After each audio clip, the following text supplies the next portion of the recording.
Hello, everyone.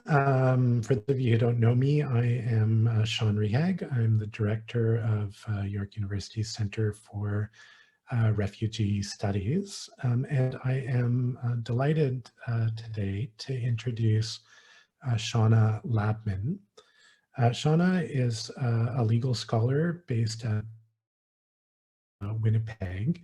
And she's one of the leading experts in Canada on refugee law, with a particular focus on refugee resettlement. She has two books that have just come out on the subject. I've ordered my copies, but they're stuck up at York University, unfortunately. But I do hope to get them soon. The first book is Crossing Law's Borders, Canada's Refugee Resettlement Program with UBC Press. And the other is an edited collection, Strangers to Neighbors, Refugee Sponsorship in Context. And I think we'll try to put links to those books in the chat in a couple of minutes so you can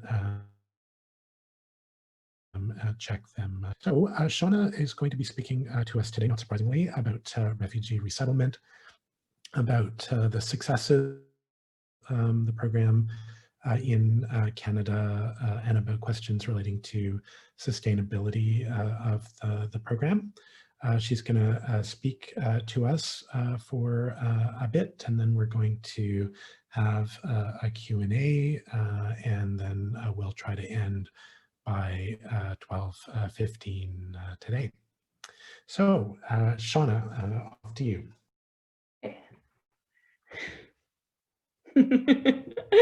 Hi, everyone. Thank you for having me, and thank you for that introduction, Sean. While you were speaking, I was peeking through everyone who's here, and there are an awful lot of refugee experts in this room, which is a little bit daunting, but also really wonderful. I want to start by acknowledging where I'm coming to you from. I'm in my home in Winnipeg, Manitoba, and this is Treaty 1 territory located on the lands of the Anishinaabe, the Cree, the Oji Cree, the Dakota, and the Dene people, and it's the homeland of the Métis Nation. And particularly because my work centers on bringing newcomers to Canada, I think it's always important to hold this acknowledgement close. I want to also acknowledge that as of this morning, the entire province of Manitoba has been put into a critical code red level of pandemic restrictions. We have the current highest per capita cases of COVID-19 in the country. And while many of us are feeling the weight and challenges, the consequences, pain, and heartbreak of COVID-19, I'm very conscious of the particular challenges the virus has brought to refugees and the limitations it's put on resettlement, sponsorship, and access to asylum. And so my talk is not focused on any of this today, but I am sort of conscious that we're in a moment of thinking how we rebuild and recover some of our protection tools. And some of what I say might be helpful in that front. So I'm going to go to PowerPoint now because I'd rather not spend the entirety of my time staring at my own face, and I don't think you would like that either. So what my talk is about today is I'm going to start, as Sean mentioned, with my book, Crossing Law's Border. And I'd been scheduled to talk about this book in person at the Center for Refugee Studies in late March, but that event was canceled with the arrival of the virus in Canada. So this morning, I'm going to take you through some of my thinking in that book and really sort of passed it into more current examples, because one of the crazy things about refugee law is it's constantly changing. I often wish I did my doctorate degree in history. But where that book leaves off really brings us to my edited collection, Strangers to Neighbors. And Strangers to Neighbors really picks up on these questions. So the title of the talk today is Refugee Sponsorship, Success, and Sustainability. And I've added a question mark here, and because the question mark is in the title of my concluding chapter of Strangers to Neighbors. So it's really, the book is not prescriptive in any way. It's questioning what do we need to think about in terms of success and sustainability. But I'm going to start with Crossing Law's Border. So there you go. Crossing Law's Border came out in 2019. And if you read the descriptor from UBC Press, it tells you that the book looks at the interplay between resettlement and asylum. And what interests me is that refugee protection operates through our legal commitment to non-refoulement, set out in the 1951 Refugee Convention and domestically in the Immigration and Refugee Protection Act. But it also works through, refugee protection works through the voluntary resettlement of refugees. And I'm curious in that relationship. So the distinction between resettlement and asylum hit me when I was working as a consultant for UNHCR in India many years ago. But I was moved from conducting refugee status determinations to making resettlement referrals. And you can hear the distinction even in these tasks. We determine refugee status, but we can only refer for resettlement. You can also see the separation between asylum and resettlement with the Canadian Council for Refugees, where I'm sure many of you participate, where you have both the Inland Protection Working Group and an Overseas Protection and Resettlement Working Group. So you have that distinction. And the focus on the book is between the legal obligation and this voluntary commitment and how the law weaves in and out of these two programs. So let me show you. This is from the book. And I write, for all refugees then, both those who enter on their own to claim asylum and those who enter through resettlement, the law blurs and challenges their access to protection. For asylum seeking refugees, one layer of law, that of illegal entrance, and this idea of illegality is of course something I challenge in the book, is used to counter their legal right to non-refoulement. For resettlement refugees, law offers them no access to the state and in Canada, limited ability to challenge an eligibility determination through judicial review. The fact that the government permit their controlled and legal entry is an exercise of law that has been bequeathed by the state. There is no right to entry prior to the state's determination of eligibility for resettlement.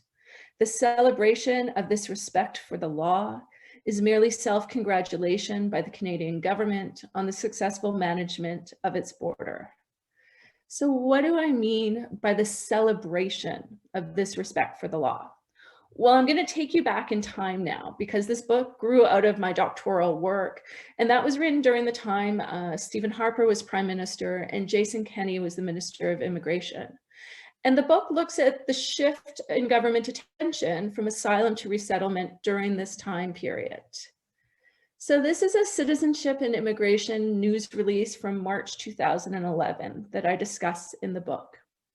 And what interests me here is the shift to attention on resettlement. And it was shifting to resettlement with attention centered on the assertion of legality in resettlement. In the news release, the legality of resettlement is emphasized in 4 of the 7 paragraphs. So the first paragraph sets the scene. Refugees often spend many years, sometimes decades, in squalid refugee camps or urban slums. They wait patiently for the chance to immigrate to Canada or other countries legally. The second paragraph indicates that Canada's program for refugees to resettle here legally went from being one of the most generous in the world to being even more generous. The 6th paragraph repeats again, all of these individuals who immigrated to Canada through our resettlement programs waited patiently in the queue for their chance to come to Canada legally. They followed the rules. The 7th and final paragraph, and I've cut and pasted a little bit in what I've shown you here just to make space, but the 7th final paragraph of the document is a single sentence, and it makes clear that the government will stand up for these refugees' rights to be processed in a fair and orderly fashion, consistent with our laws and values, and not allow human smuggling operations to result in people jumping to the front of our immigration queue. So on one page and just over 500 words, you have a legal layering that inundates the reader with a story of a benevolent and generous Canadian state and the patient, law-respecting refugee waiting on resettlement. What the statement completely ignores is the rights of refugees who enter Canada as asylum claimants on their own, and particularly their right to non-refoulement. So another moment I focus on in the book is from the year before, in 2010, when the government made an announcement expanding Canada's refugee resettlement programs with a commitment to resettle 2,500 more refugees per year. When you look at our recent and current resettlement numbers, with the most recent immigration levels plan intending over 30,000 resettlement spaces, this increase doesn't seem particularly significant. But at the time, overall resettlement numbers were sitting around 12,000 per year. And as noted at the bottom here, this increased Canada's resettlement commitment to 14,500 refugees at the time. And there are multiple issues with this release that I discuss in the book. But the key thing to note in relation to my concern about the interplay between asylum and resettlement is that this announced increase was made the day before the government introduced BC 11, the Balanced Refugee Reform Act. So if you can't quite recall, the Balanced Refugee Reform Act made amendments to the Immigration and Refugee Protection Act. It shortened timelines for refugee hearings. It shifted hearings to civil servants from governor and council. It expedited the process for refugees coming from designated countries of origin, and it limited access to humanitarian and compassionate ground applications and pre-removal risk assessments. And these changes were presented as an effort to increase efficiencies, but advocacy groups and lawyers raised serious concerns of fairness and argued that the act, the Balanced Refugee Reform Act, tightened borders and significantly reduced access to asylum. So I argue that the resettlement announcement made in advance of this legislative change served to counter allegations that the government reform signaled a move away from refugee protection. And you can see this in the final line of the announcement, which I've given you now at the bottom here. And it states, providing increased support for resettlement refugees clearly demonstrates Canada's ongoing humanitarian commitment and affirms our long-standing tradition as a leader in international refugee protection. There's a second thing that is interesting here, and that is where the expansion of resettlement was directed. So 500 spots were allocated to government resettlement and 2,000 to private sponsorship. So sponsors were expected to take responsibility for 80% of the increase. And at the time, this was significant. In 2009, government resettlement was at 7,425, and private sponsorship was at 5,036. And that was an increase from 3,500 the year before. In fact, government resettlement numbers were in the 7,000 range throughout the first decade of the 2000s, with private sponsorship numbers at less than half of that, reaching a high of about 42% of resettlement in 2011. So I know some of you are probably thinking, well, this is old news. It was a different government, and things are different now under the Trudeau government. Indeed, in the spring of 2019, which now feels like a very different world from where we now are, it celebrated 40 years of the sponsorship program and the signing of the first private sponsorship agreement holders agreement. And what I've given you here is a press release from April 9th, 2019, celebrating this impressive contribution by private citizens. And in the press release, what the Minister of Immigration said was, thank you to all Canadians for opening both their hearts and homes to welcome more than 327,000 refugees over the last 4 decades from coast to coast to coast. We can all take pride in the example Canadians set for the world. It is truly emblematic of the character of Canadians and the fabric of our great country. But on April 8th, the day before 2019, the day before this celebratory announcement, the finance minister tabled the budget bill. And the budget bill included a significant limit on the eligibility to make a refugee claim. So on the same day private sponsors are celebrated, we also have these headlines, because many believe these changes signaled a diminishment of access to asylum. And for me, This reminded me a lot of the announcements in 2010. And these changes brought in the budget bill become an addition to Section 101 of IRPA in terms of the eligibility provisions there.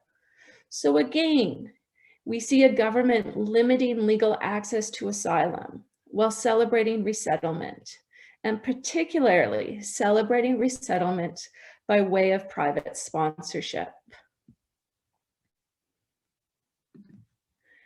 Now, when in Geneva for the First World Refugee Forum in December 2019, Minister of Immigration Marco Mendicino joined the Global Refugee Sponsorship Initiative to share Canada's sponsorship experience. And he commented that the work that is being done at the grassroots level is truly transformational. And Canada is in that space, and we are playing a leadership role. But when asked for comment, Janet Dench, CCR's executive director, warned that governments must find solutions for the refugee crisis and avoid shifting the responsibility to private citizens. She went on to cite the principle of additionality that frames private sponsorship and said the efforts that civil society makes to resettle refugees should be additional to the contributions of government, not instead of them. So she's citing the principle of additionality that is in the framework of private sponsorship. And these examples take me beyond the book, as I said they would, but they illustrate my concern in present terms and the tension between this generosity of private sponsorship and the transformational contributions it can make, and some legitimate concerns with how it's used. What interests me is that resettlement serves as a voluntary complement to the legal commitment of non-refoulement. It operates as a responsibility sharing mechanism in recognition that certain states such as Canada are further away from refugee flows, what Jennifer Heinemann has called cold ocean geography. And private sponsorship serves as an additional resettlement route to bring more refugees to protection in Canada through the efforts of private citizens. But resettlement cannot be an excuse for governments to close their doors to asylum seekers, nor can private sponsors bear the weight of responsibility for resettlement. So I'm sure most of you have seen what are absolutely growing numbers in our immigration levels plan released by the government on October 30th. But what we see here are higher overall resettlement numbers than asylum. For 2021, the target for inland protection is 23,500, whereas the resettlement total of government assisted, privately sponsored, and blended visa office referred combined is 35,100, so close to 60% of the total for refugees and protected persons. With the resettlement numbers, private sponsorship targets of 22,500 are almost double government resettlement of 12,500. And significantly, private sponsorship numbers are almost equivalent to the inland numbers. There's only a difference of 1,000 there. So this begs the question, how do we assess if private sponsorship is successful? And is it sustainable as it takes on greater and greater responsibility in our refugee protection planning? The analysis in my book looks at sponsorship in relation to government resettlement and asylum and assessing its complementary role. But the program can also be looked at in terms of settlement and integration, religion, family reunification, community engagement, and so on. And what I was aware of as my book came to a close was that there are real tensions in sponsorship that deserved closer attention. So I know they've given you on the side the links for the book. Here you've got a discount code if you're interested.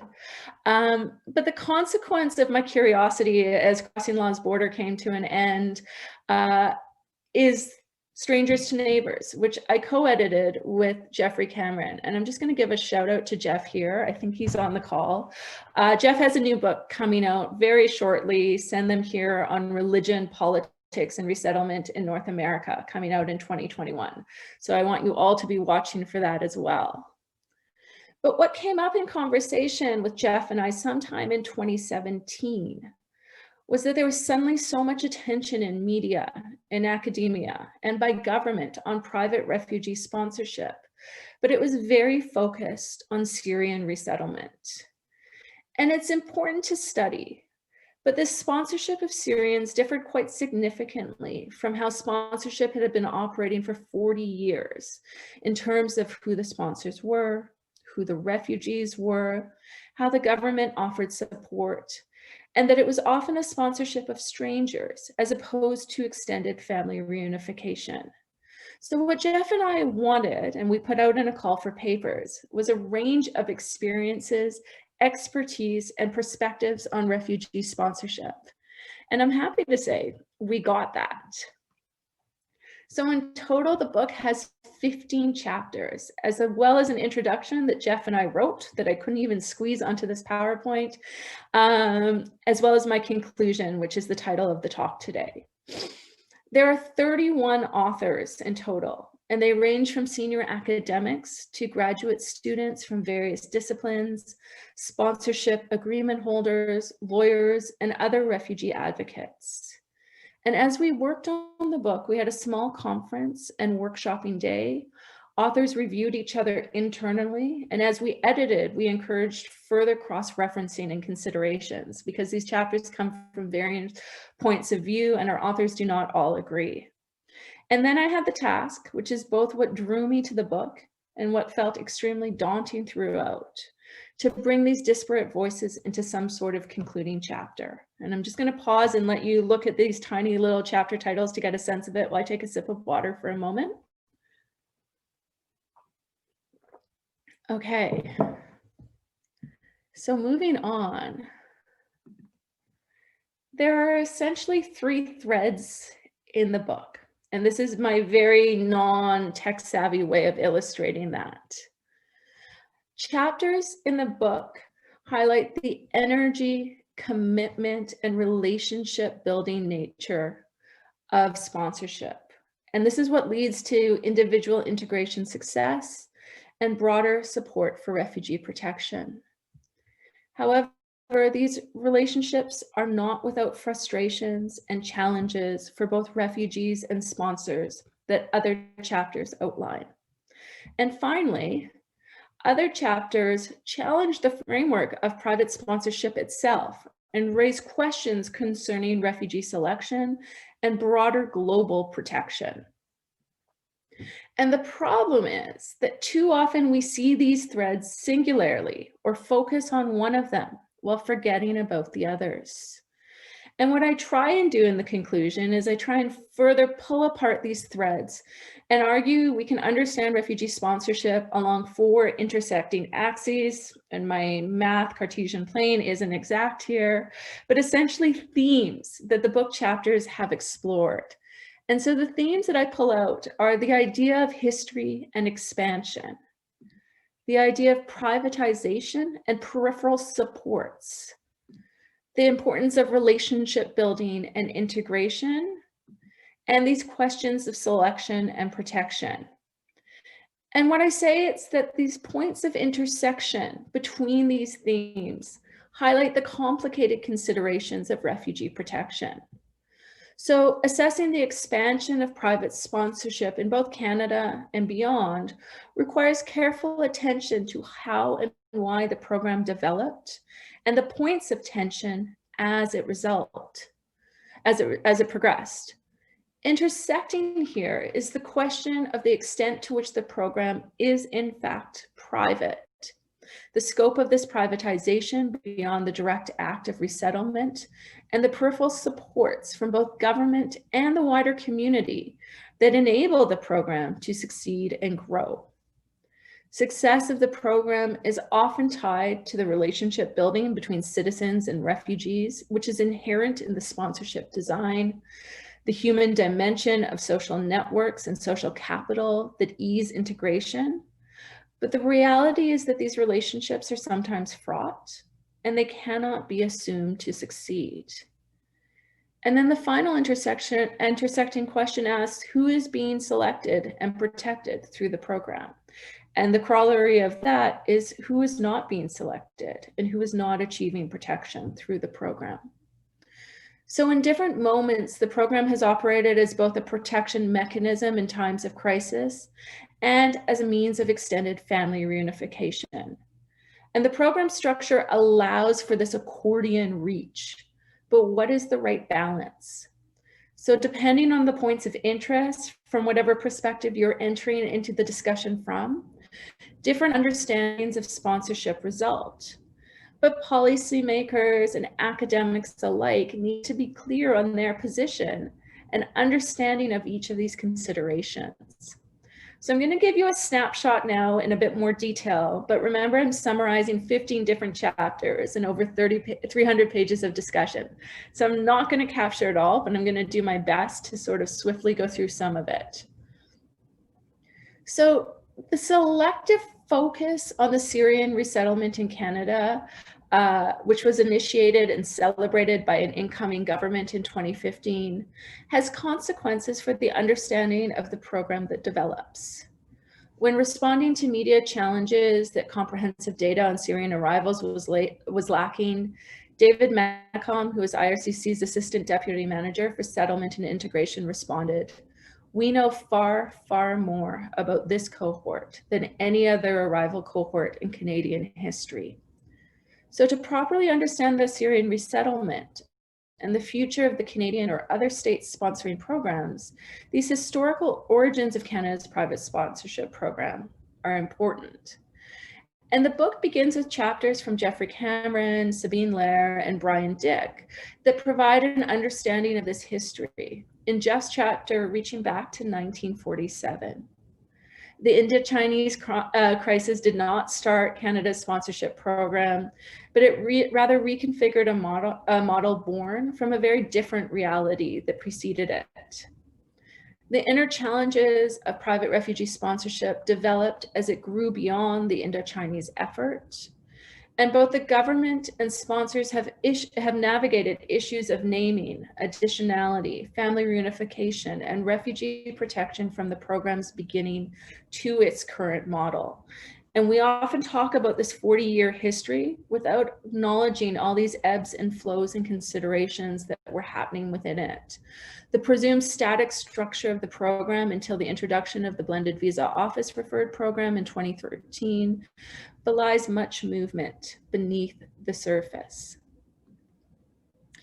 In terms of privatization and peripheral support, the original negotiation of private refugee sponsorship was a simple offer to government. Essentially, let us bring the people we choose to Canada who we know need protection, and we will pay the costs. Yet the responsibilities of private sponsorship reach far beyond direct financial support and require peripheral supports. So the Refugee Sponsorship Training Program, RSTP, was created in 1998, and permanent government funding for the program was secured in 2003, establishing a support framework for sponsors.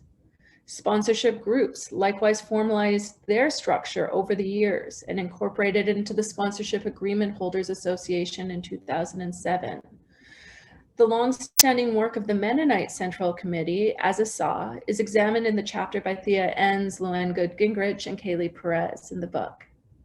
The chapter by Elizabeth Coffin-Carlin looks at how social media and blog forums have supplemented the formalized support infrastructure as a wave of Canadians stepped up to sponsor Syrian refugees with little knowledge or experience in the program. And then conversely, Madison Perlman's chapter looks at how Operation Ezra focused on the sponsorship of Yazidi refugees here in Winnipeg and essentially formed their own quasi-governmental entity in the support structure they created to sponsor these refugees. The introduction of the BVOR program, again, created very clear matching support between government and sponsors. And Rachel McNally's chapter shows how the BVOR program is often struggling to succeed and yet working in a particular rural context. And what you can see is that the dynamic relationship between private sponsors and government reaches far beyond and requires much more than the simple ask to bring more named refugees to Canada. But the other thing to remember is that the ask isn't always successful. The extent of the privatization argument is further limited by the ultimate government decision-making on applications. So the challenges of submitting successful sponsorship applications and the limited legal obligations if an application, or legal options if an application is rejected, are well known to sponsors. Pierre-Andre Thériault's chapter looks at the legal infrastructure of refugee resettlement through the judicial review process for rejected sponsorship applications.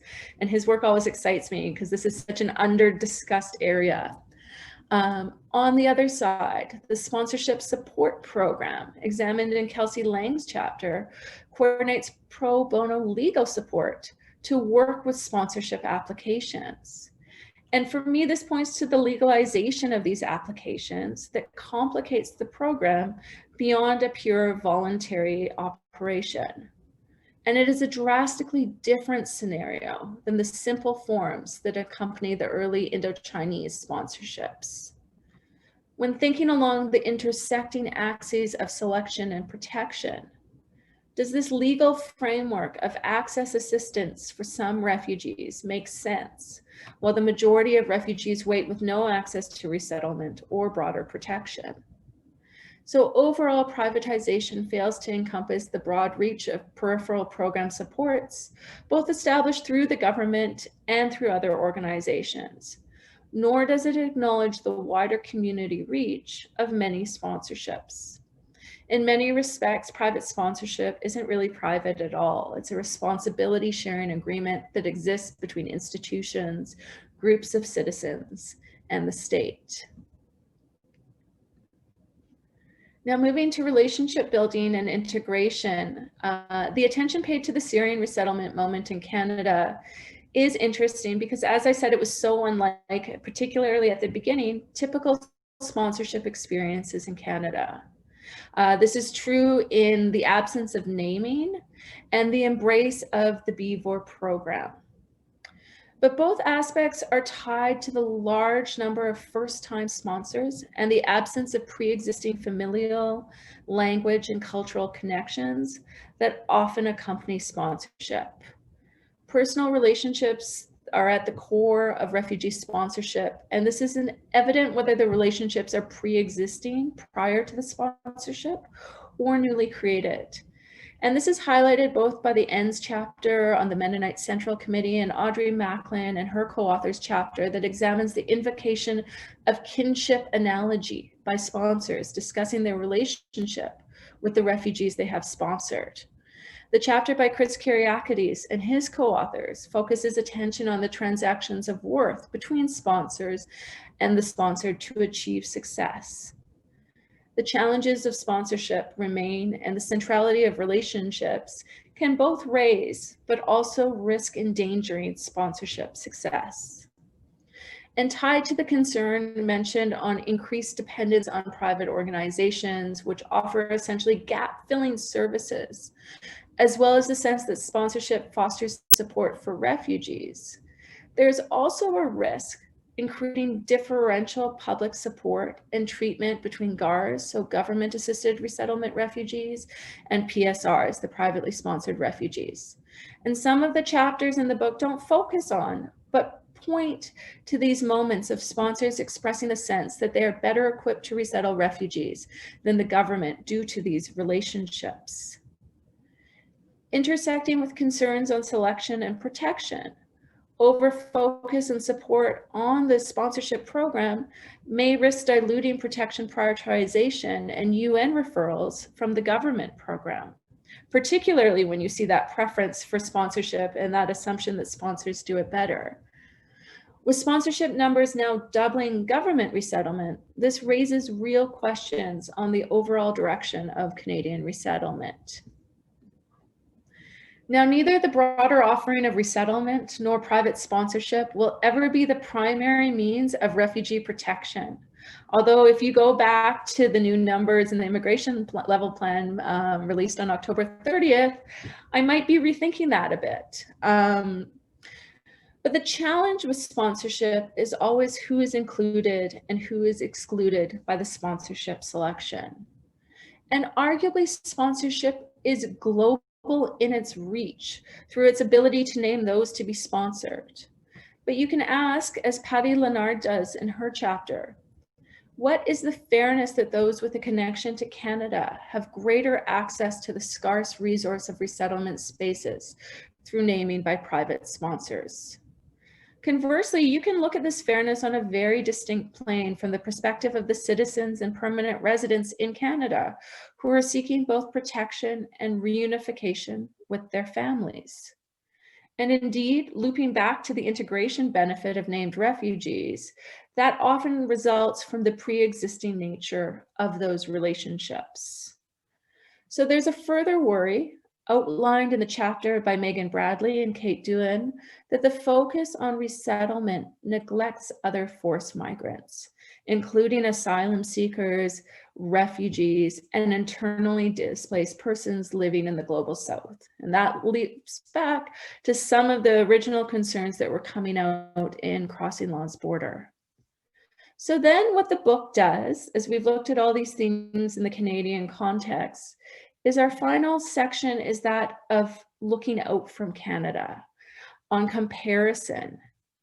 And it begins with Scott Harding and Catherine Leibel looking at volunteerism and community mobilization in the United States in the political context of diminished support for refugees, and of course, in the context of a program that is completely government run, but nonetheless mobilizes community and has multiple levels of co-sponsorship and volunteerism at play.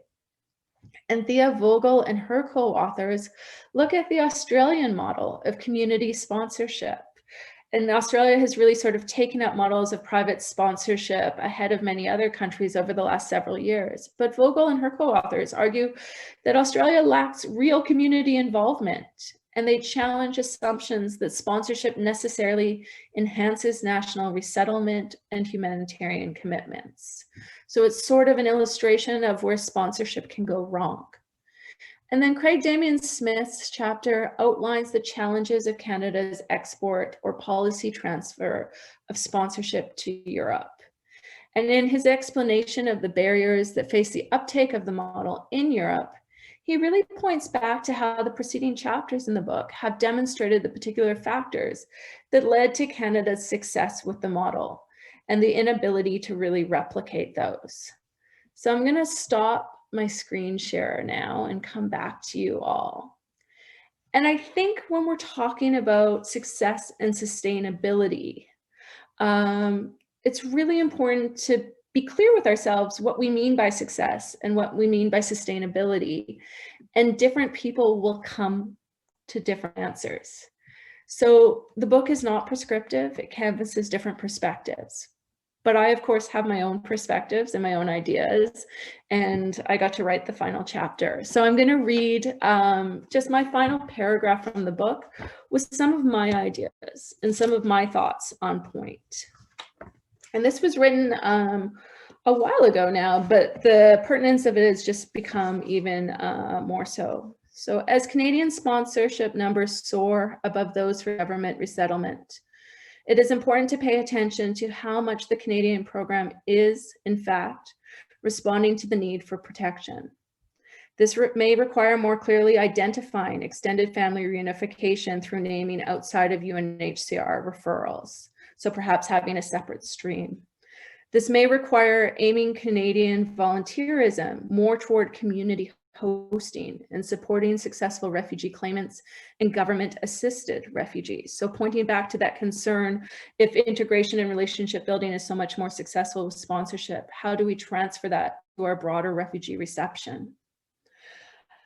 Could such efforts garner the same relationship building benefits that extend to support for refugee policy? Would BVOR and named private sponsorship from within UNHCR's prioritized referrals be a sustainable means of balancing interests?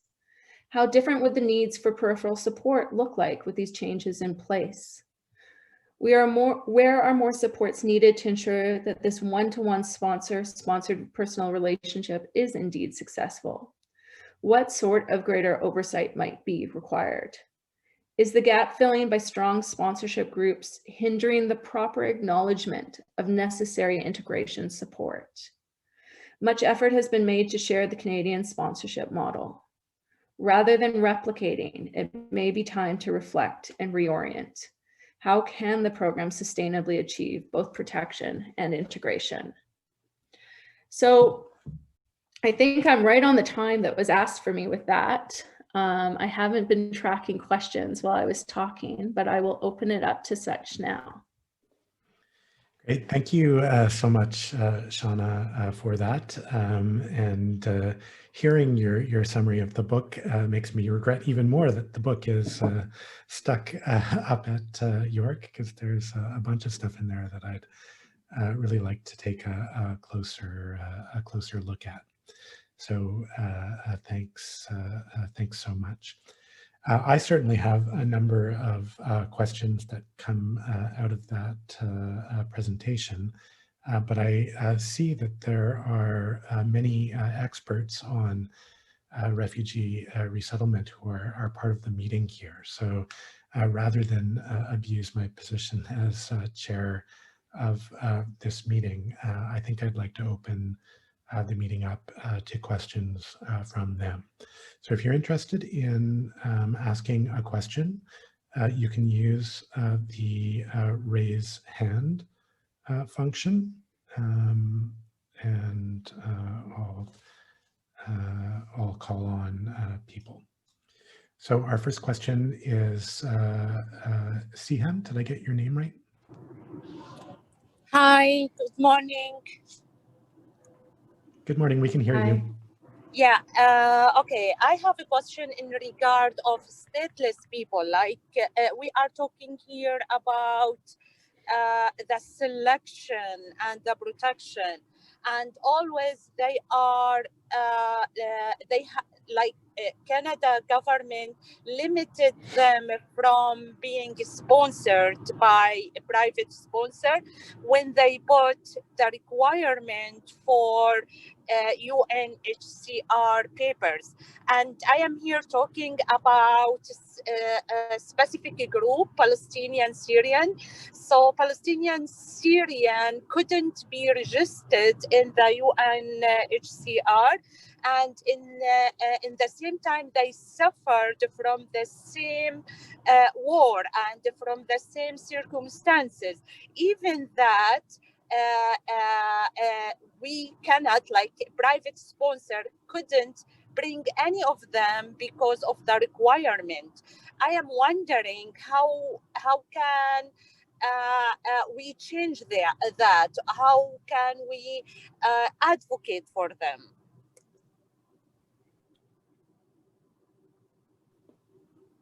You're muted, Shauna. Okay, I think that's a wonderfully illustrated and complicated question to start us off on. And some of what has happened is that the government put on requirements that you need UNHCR recognition for some forms of resettlement. And that was a move that really came from one of their efforts to reorient a protection focus to private sponsorship. But I think, as you illustrate, you sort of lose protection for those who need it most through this model and through this requirement of UNHCR recognition for so many.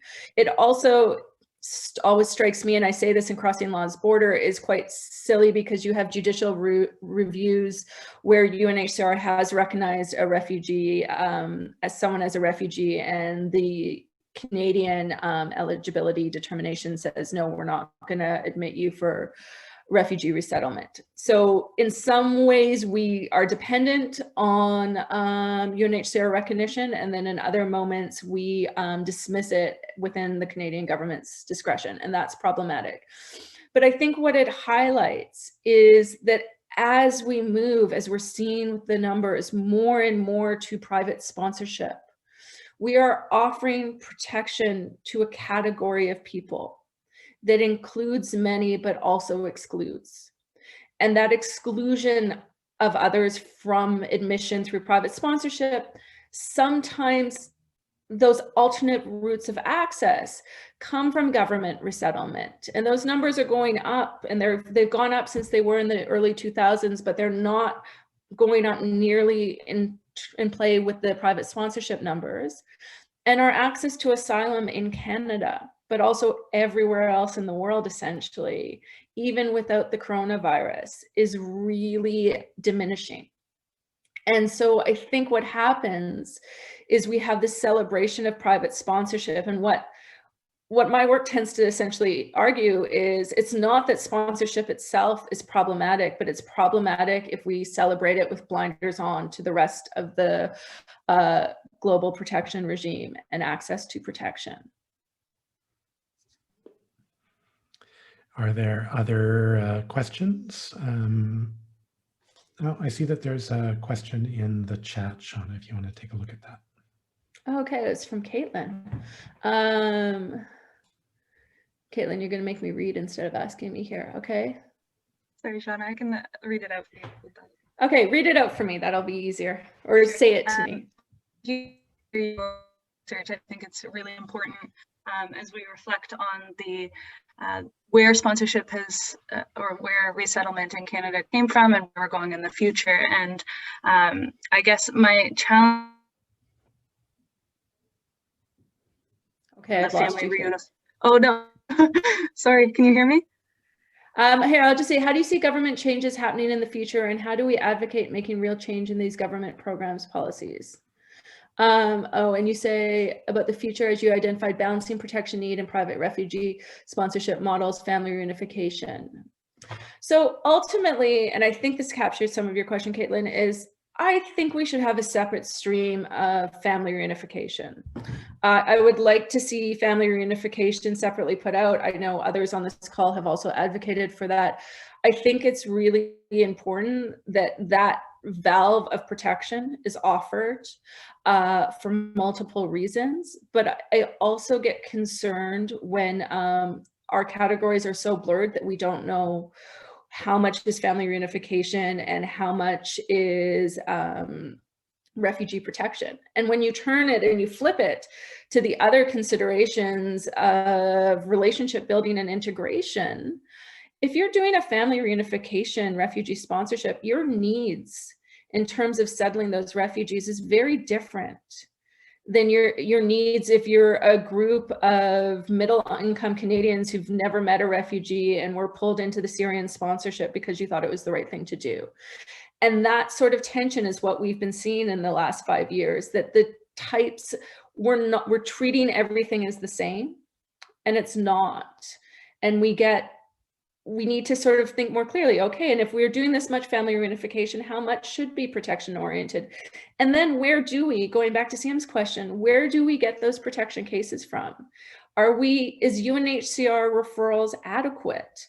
Or should that be broader in different ways? And we can navigate those in different criteria than simply doing what the government did, which was putting on this requirement that you have UNHCR recognition for most sponsorships.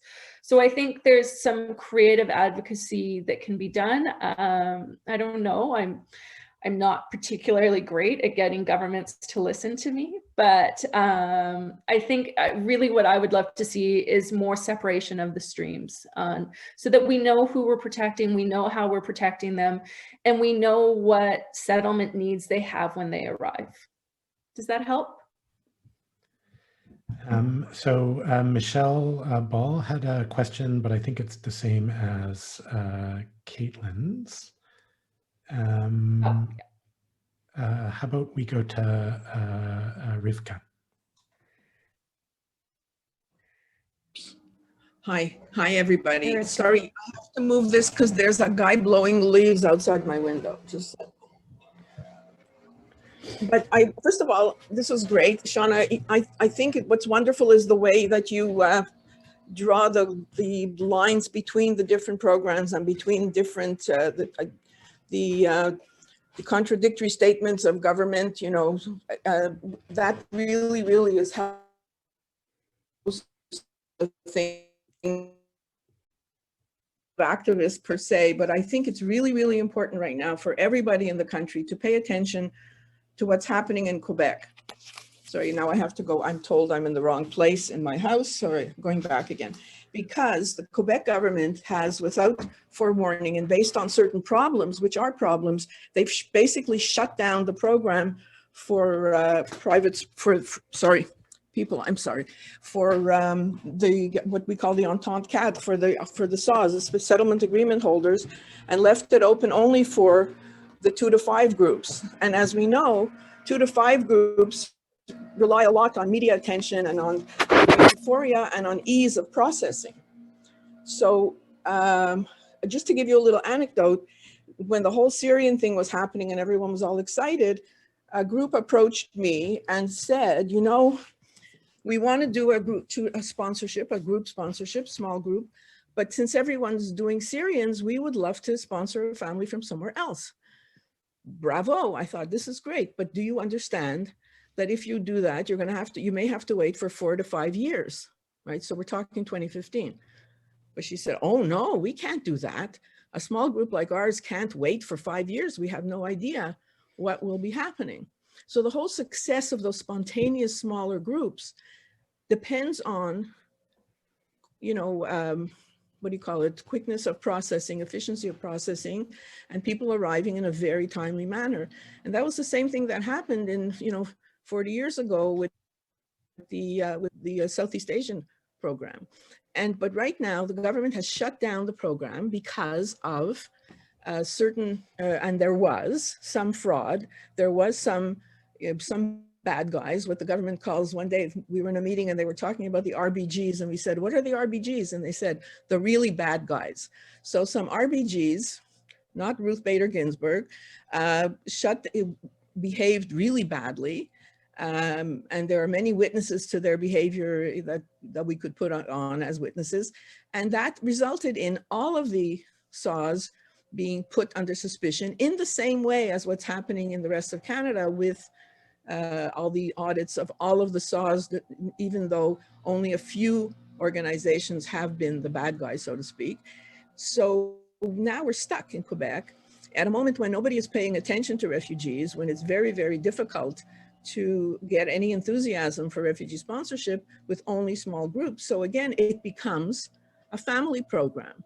To get back to your point, the 2 to 5 groups will become, or is becoming, another avenue for family unification, when in fact that's something that, as you going back to your point, should be a stream of its own.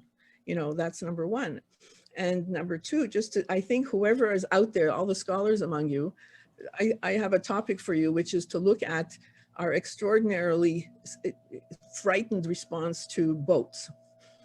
And it's the arrival of boats that have been, and the reason I mentioned is, 1 year on the CCR listserv, I put up a quiz. I said, what does the number 3,796 represent?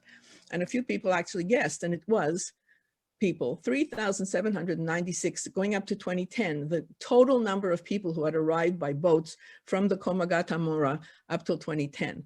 But the excitement that these boats generated and the terrible legislation that some of these boats resulted in is extraordinary. So they use the boats to cast aspersions on, to go back to your point again, Shauna, of how we deal with refugee claimants and asylum seekers. Anyway, I'll stop there, but I think we need to be more connected to, back to my point of what happens in Quebec and what happens in the rest of Canada is not disconnected. We have to pay more attention to each other and talk to each other in a way where we can look at the successes and failures and learn and move forward, because otherwise we're going to be stuck. Thank you, Rivka. Nice to see you. I'll start by saying that I have been working on an op-ed with Adele Garnier from Laval on the Quebec situation. And I need to work on it with Adele because my French is really embarrassing. But what's so interesting in Quebec is the new numbers have not changed. The 750 resettlement places stays the same, but I think in the past, small groups had about 100 of those, and now they're getting all 750, which is challenging. And it also, everything Rivka said is really important to think about who that shifts in terms of who is going to achieve resettlement through it. It also dismisses all the knowledge and experience of the non-problematic organizations who know what they are doing and have been doing sponsorship for so long. Nor is this the first time that Quebec has suddenly paused the program. This happened in 2017 as well, if I understand it, in terms of suddenly stopping and thinking how to reorient and then not actually achieving that. And one of the things that always troubles me is if you put too much reliance by a government on individuals doing sponsorship, and then those individuals don't take it up, which very rarely happens because the sponsorship communities are amazing. But we're in a moment of a pandemic where finances, precarity, everything is in a very different reality. If Canadians or those in Quebec don't take up the sponsorship numbers, then you have a legitimate reason for a government to say, well, we can diminish these numbers. And you become too vulnerable for that, which is the vulnerability of resettlement that we've seen so clearly in the United States over the Trump administration. You see, the only reason Canada is celebrated as a leader in resettlement right now is because the American program was completely diminished under the Trump administration.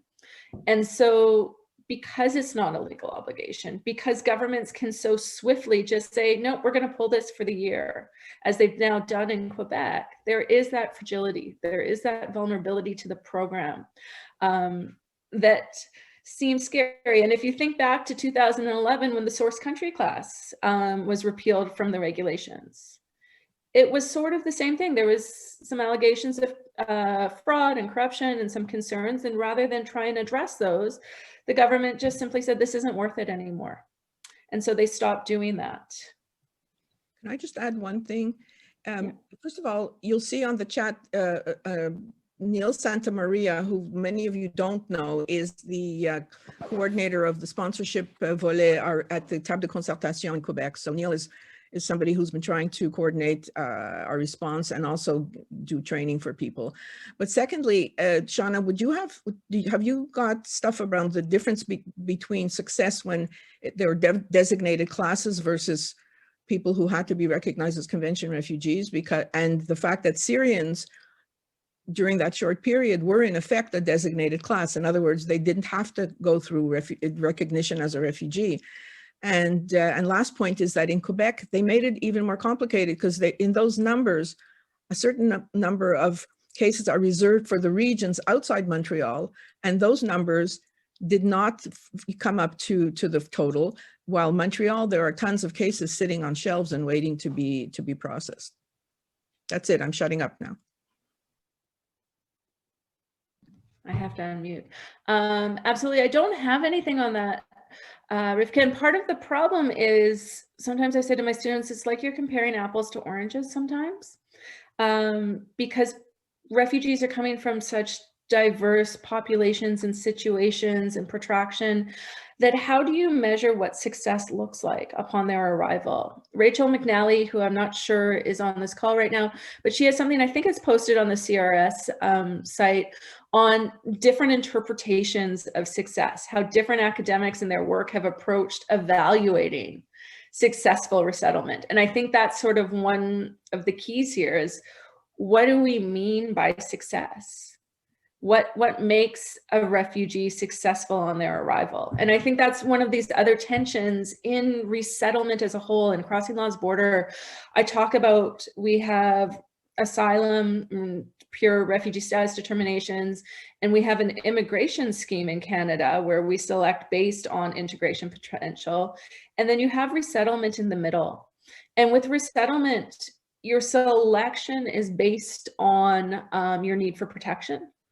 But as soon as you arrive, you're also, and even the successful establishment provisions are actually in the regulations of request. So you can see what the government actually has put in terms of their definition of successful establishment for a refugee who's come by way of resettlement.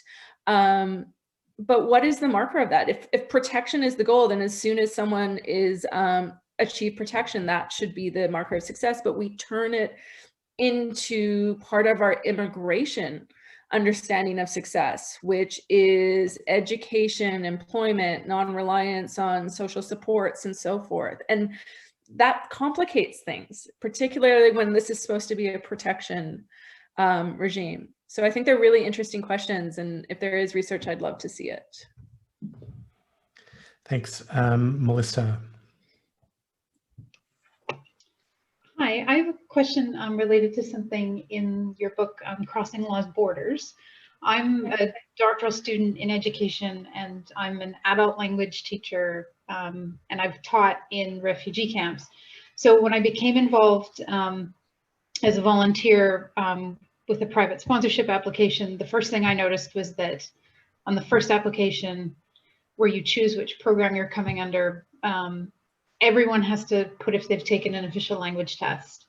And then on the forms for the refugees, they have to self-evaluate their language skills. They're filling in their level of education.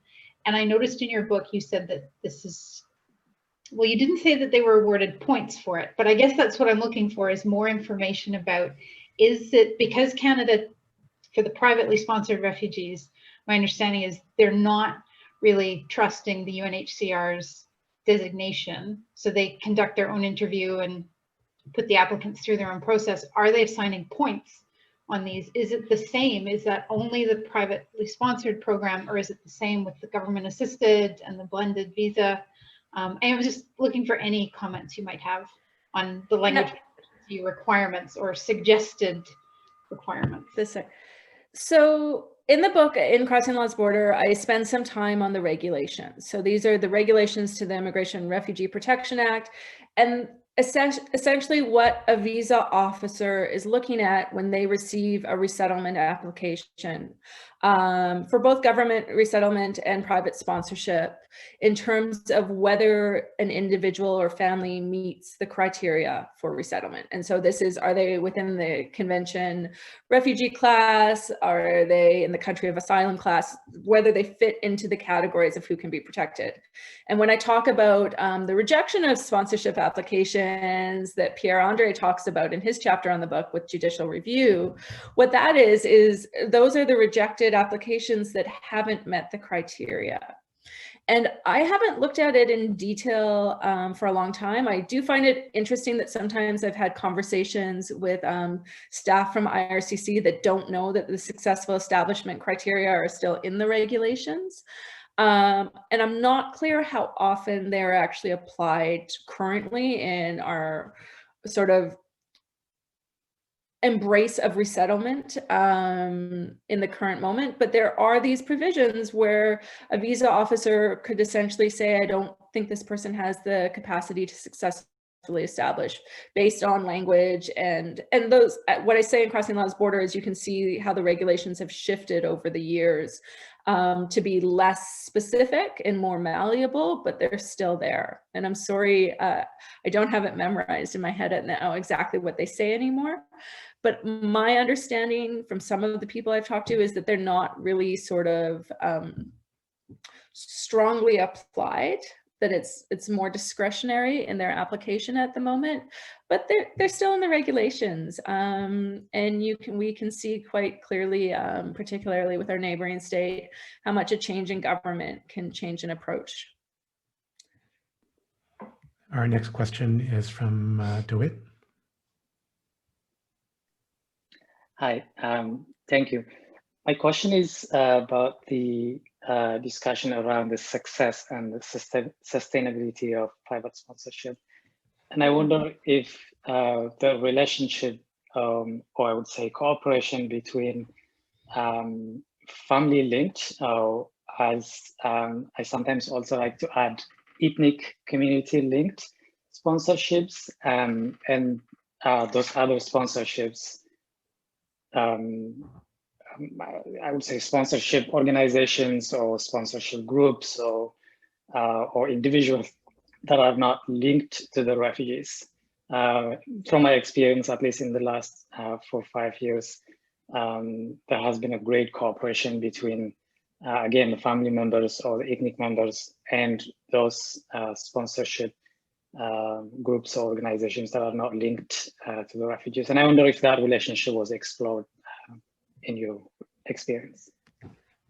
I'm trying to think through the chapters in the book. I mean, I think it's a really interesting thing that happened, particularly with the Syrian resettlement, because it was so many arrivals at one time, that those who didn't have the connections, who didn't have the language, the religion, the culture connections, would have to reach out to that broader community for those supports, right? And so the weights of that responsibility on community who hadn't necessarily been at the sort of focus of the sponsorship application becomes high. And that's sort of what we're pointing to when we talk about the peripheral supports, that it takes more to resettle a refugee than this sort of sponsorship application really puts forward, or the notion of it. There is, it's not in the Syrian context, but Madison Perlman looks at Operation Ezra, which is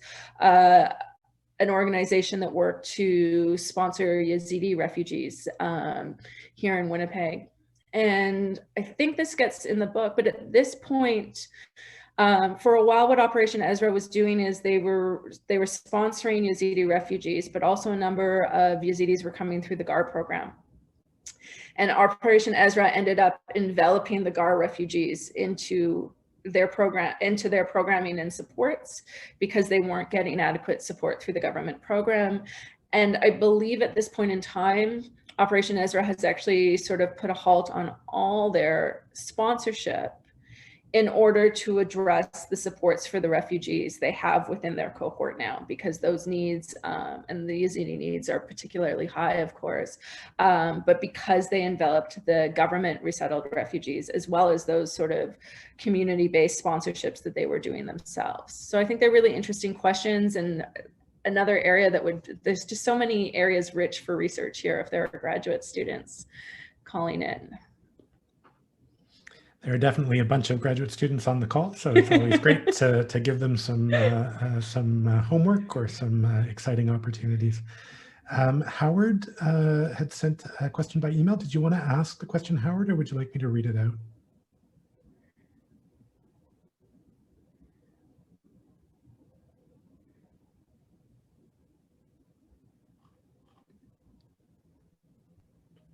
Howard, you're muted.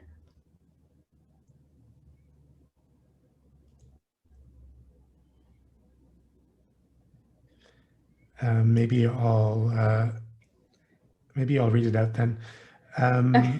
So Howard says, congratulations on the 2 books and on an even more brilliant, succinct presentation of the contents of one of the books.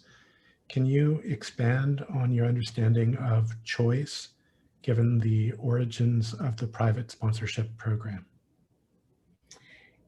My understanding of choice in terms of who sponsors choose to resettle, is that?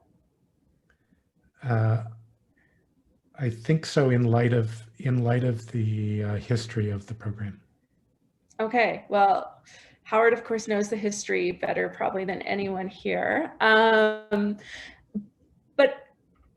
as I see it, choice and naming, and the chapter by Sabine Lair and Brian Dick really focuses on the history of private sponsorship, but zeroes in on that question of naming and whether naming is important.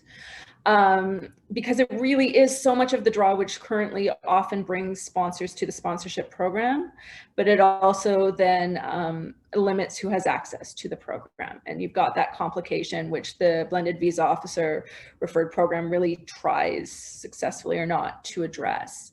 But the program, I said briefly in the presentation, the origins of the program precede the Indo-Chinese refugee crisis. And they do. The origins of the program really come from religious groups, the Jewish Immigrant Aid Society, the MCC, all these people making this ask the government, hey, government, let us bring people over. And I call these ad hoc arrangements. I think Jeff Cameron's still on the call. He doesn't like that I call them ad hoc, but they weren't legal. They weren't built into our legislation at the time. They were informal, negotiated agreements between organizations and the government to resettle refugees. And when it was brought into our Immigration Act in 1976, that was from the push of these organizations to get some sort of structure into the law. So we have these provisions, and Mike Malloy, who was designing the structure at the time, would say they were imagining maybe 100 refugees coming through the program a year in the late 1970s. And then, of course, Indochina happens, people see it, Howard Edelman organizes, and all of a sudden we get this energy. And that was a stranger sponsorship, right? The parallels between Indochina and Syria are really interesting. I remember being at a conference on Indochinese, the Indochinese resettlement in, I think, 2013 at York University, where a lot of the conversation with Howard and Naomi and other people who are on the call is how do we get people to look at Syria the way they looked at Indochina? That was the conversation. And then that suddenly happened. And you have, again, the sponsorship of strangers. You have people who've never met a refugee in their life saying, give us a refugee. But then what also comes from that is that after that happens, this is something Jennifer Heineman and I have tried to work through with some of the research we've been doing with Audrey Macklin and others, is that even if that first sponsorship is a sponsorship of a stranger, that you say, I just want to help someone, and you bring someone over. When you bring that person over, and you might have used the BVOR program now to do it because it's cheaper, you bring someone over. The people you bring over inevitably know people who still need protection. And they often ask you to reach out to those people and now offer them protection. And so that echo effect that you see, even with the Syrian sponsorship, you see that echo effect. And the problem is that whether a refugee comes by way of claiming asylum, or by government resettlement, or by BVOR resettlement, or by private sponsorship, the only way that echo effect triggers, the only way you can bring further refugees that refugee wants to bring over is through the private sponsorship program. So you've got this valve, and it's very, very narrow, but it's their only way to reach it. So a lot of original, in the research where the survey that Audrey Macklin led, we had about 80% of the respondents were first-time sponsors, but many of them, and I can't remember the statistics right now, but many of them spoke about being approached by the refugee family they'd sponsored to then further sponsor within that refugee family's family, or extended family, or community. And so you see those connections of naming and choice. So Howard, I'm not entirely sure that responds to your question, but you can put in the chat too if there's a further elaboration. I think we've got time for one last question, and Jennifer has indicated that she wanted to ask a question.